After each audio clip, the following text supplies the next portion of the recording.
Assalamualaikum warahmatullahi wabarakatuh. Jumpa lagi dengan Bulan di sini yang masih setia di masa pandemi di rumah aja.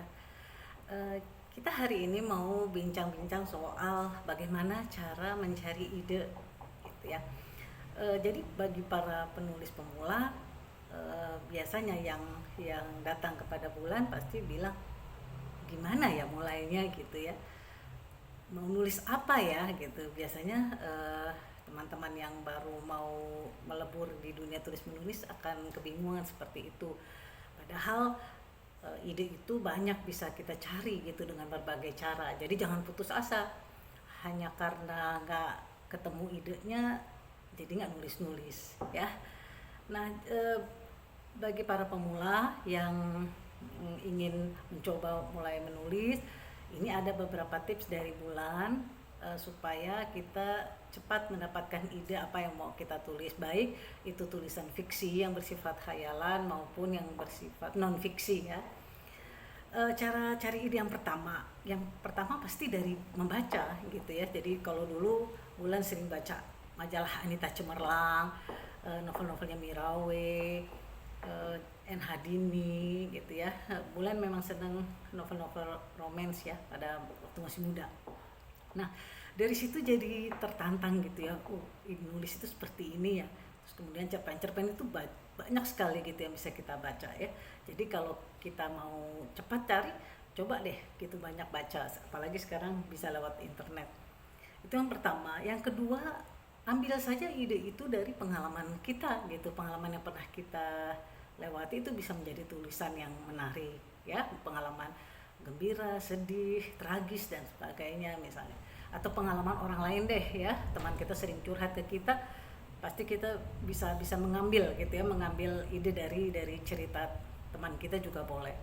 Yang ketiga, coba melihat peristiwa yang ada di sekitar kita. Misalnya kita hari ini mau jalan ke pasar, hari ini kita naik busway, naik kereta, di sepanjang jalan itu amati ada peristiwa apa di situ gitu. Ini bisa kita olah menjadi tulisan. Misalnya pasti kita masuk ada orang yang berantem misalnya gitu ya, atau waktu itu Bulan pernah nulis baru masuk busway mau ketawa gitu karena lihat perempuan uh, di busway dengan pedenya masih pakai gulungan rambut ya.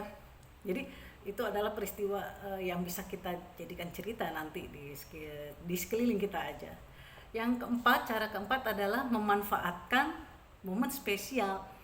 Teman-teman bisa lihat seperti gini, misalnya oh mau Ramadan gitu ya, orang pada nulis apa tentang sahur, berbuka gitu ya, bersedekah, atau sebentar lagi Kartini, kita mau nulis gitu tentang sejarahnya Kartini, atau sifat-sifat baik Kartini dan sebagainya. Itu bisa gitu, hari kemerdekaan gitu, ya, atau ya hari raya dan sebagainya. Itu bisa bisa kita manfaatkan jadi ide tulisan, termasuk traveling ya, kita jalan-jalan itu adalah momen spesial dalam keluarga kita atau bersama teman-teman kita, itu bagus bisa jadi ide tulisan. Yang kelima, bisa juga karena kita menghadiri sebuah acara. Jadi kalau orang yang sering bepergian katanya idenya banyak karena dia akan banyak menjumpai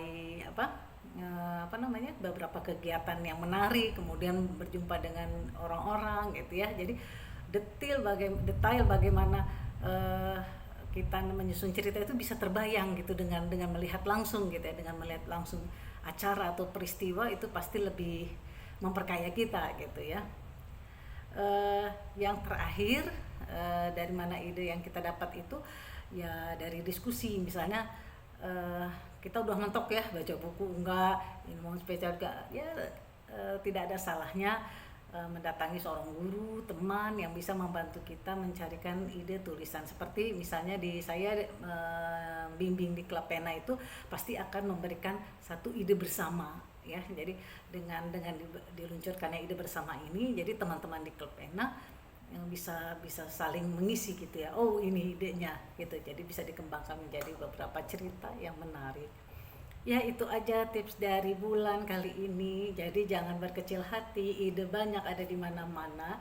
Jangan tidak jadi menulis karena tidak ada ide. Oke, nantikan terus kanal YouTube Ide Bulan selanjutnya ya. Terima kasih. Assalamualaikum.